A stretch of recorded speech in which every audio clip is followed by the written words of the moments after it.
Let's say you're a very, very wealthy Middle East sovereign fund and you're managing, I don't know, $500 billion. And you don't need any more oil as an investment because you've already got that in the ground. So you go to an indexer like me and say, look, give me the S&P, less energy, less airlines. And that's what indexers do. So we as an industry get to see fund flows 24/7 every day. And there are billions of dollars out there waiting for policy, because for all the excitement about Bitcoin, for all the excitement about crypto, for all of the wonderful productivity, these products and blockchain, and everything that's promised that you're going to be hearing about the next 3 days, these massive pools of capital, these trillion-dollar pools, own this much crypto, this much, practically nothing. It's the purvey of high net worth individuals, hedge funds, and retail investors.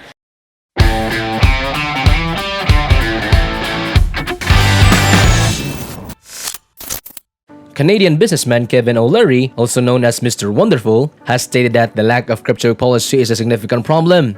And if we can just have policies in place and have the regulator regulate, which he sees as a good thing, then investment money will start pouring into the industry like never before. For those of us in a position to do so, now is the time to invest before the policy shift that is sure to follow. In his bold proclamation is in 10 years, the crypto, blockchain, Bitcoin and all of this innovation will be the S&P's 12th sector. Bitcoin, he argues, is not a currency but rather a piece of code. Just like Avalanche, Helium, and Salon, Ethereum is a piece of software. Financial services are the largest industry on the planet, and according to him, the brightest minds at the keyboard are currently working to advance the chain and bring innovation to this field. Now he's saying that policy is what we really need. To avoid losing America's leading position to the vital 12th sector of the economy, the government needs to catch up with us. There's no doubt about that. And since he has been spending so much time in Washington over the past 3 months, he provides us with a brief update. Let's watch this. And the good news is, on a bipartisan basis, there are many senators and reps that are thinking about this in a proactive way.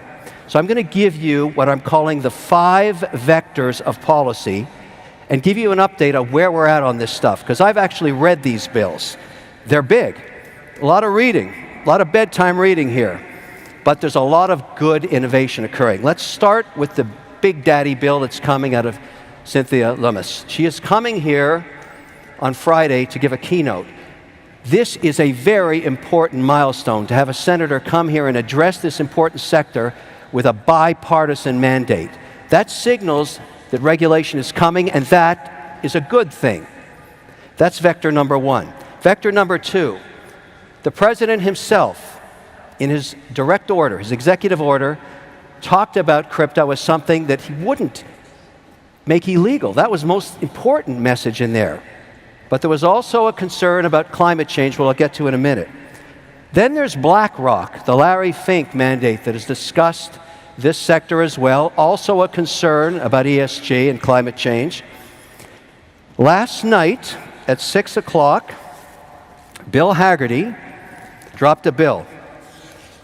2 pages. I spoke to the senator last night. A 2-page bill that would make stable coins legal. This is a genius piece of legislature. If it's 2 pages, every senator can read it. And it's very simple.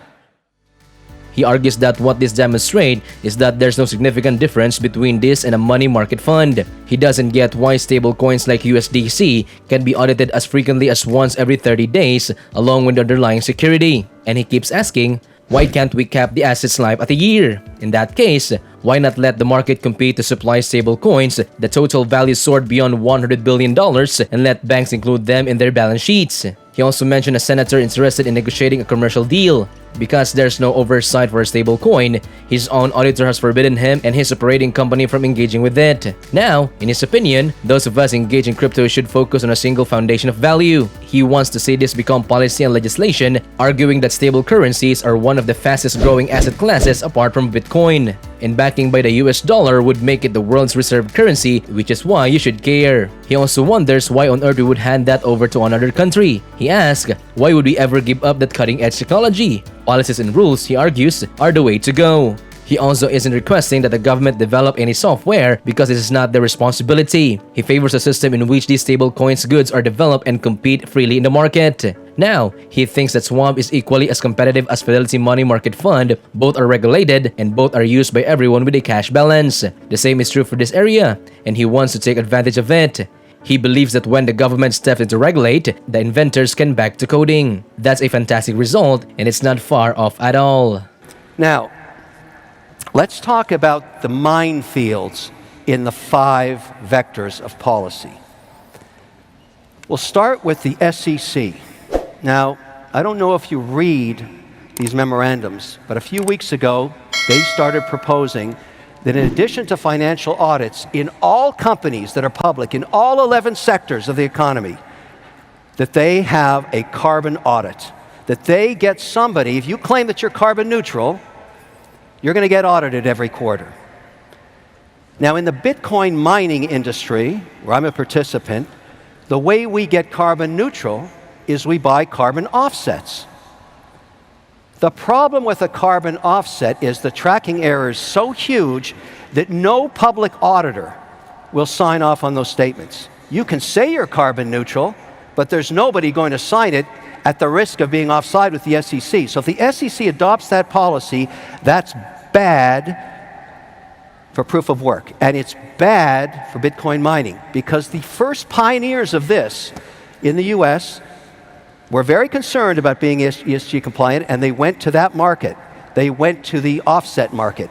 2 weeks ago in the EU, they tried to ban proof of work because they were so concerned about how much carbon it was doing.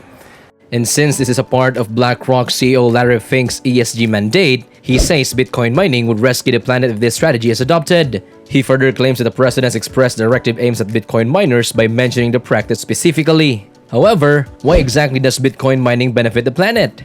He bases his assumption on the next generation of Bitcoin miners beginning to employ carbon-free energy sources, hydropower, nuclear power, and wind power, and solar power.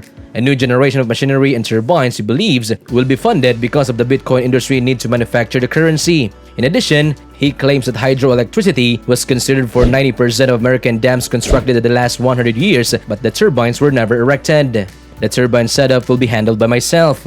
Why? Since it makes perfect economy sense. A carbon audit is a thing of the past if we can utilize that. This is the future of Bitcoin mining. He envisions a future in which we develop power for all communities while mining cryptocurrency in accordance with a moral and environmentally friendly mandate enabled by hydroelectricity. Some of the locations he is wondering are Montana, Tennessee Valley, New York, Quebec, and Northern Norway. According to him, Georgia is brimming with untapped hydro resources. He thinks it is a wonderful thing because it helps people out, boosts the economy, and doesn't have a ceiling on the amount of money it can take in. According to him, we can implement a great plan once we have a policy in place. And now, he predicts that institutions will add between 50 basis points and there's 3 basis points or 300 basis points to their portfolios once we make Bitcoin an allocation for them, which they do not have yet. And he estimates that it is in the trillions.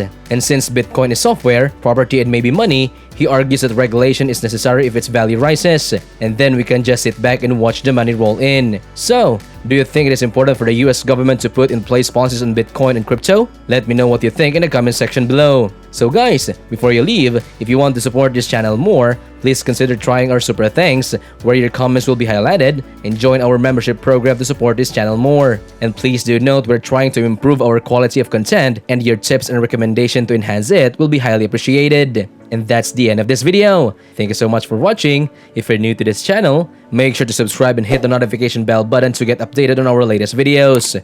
This is Jules, and don't forget to like this video and see you next time.